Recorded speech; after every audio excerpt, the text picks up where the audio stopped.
done as well as possible. So really focus on what we're doing. Okay, so glute bridge.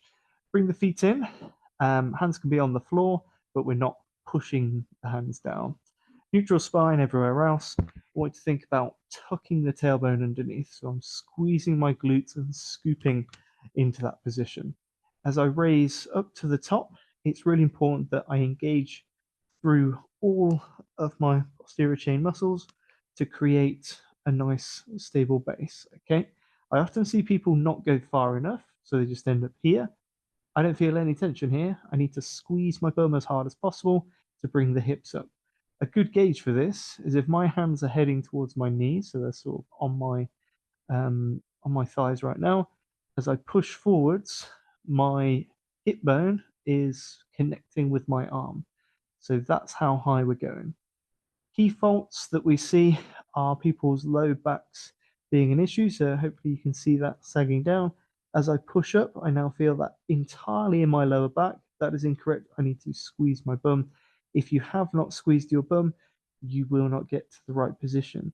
If you're quite, sort of heavier set in the hips, I've got relatively large pelvis, and it's really thinking about making sure you do it well. So really one of those things that, I can move through this position regularly. I'm not really doing anything. I need to tuck my tailbone and have this supported both sides of the center. Otherwise, it's not going to keep that all together. Okay, so just make sure we are fighting to keep that mass up and do it properly.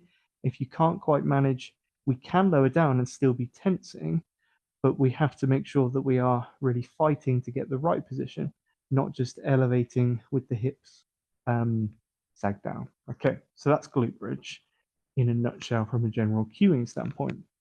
When we start to add in some variations, simply we start taking away one of the levers or changing the lever length.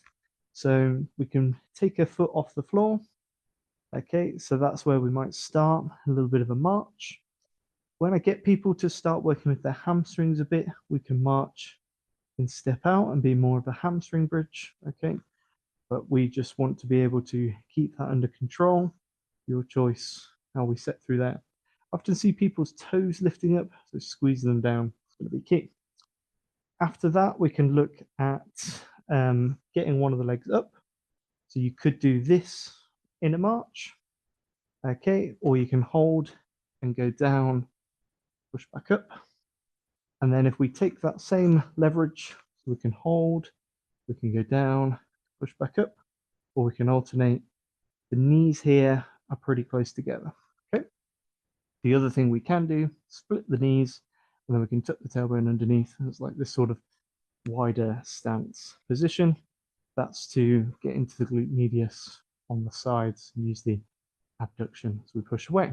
Okay, so that is glute bridge. Next.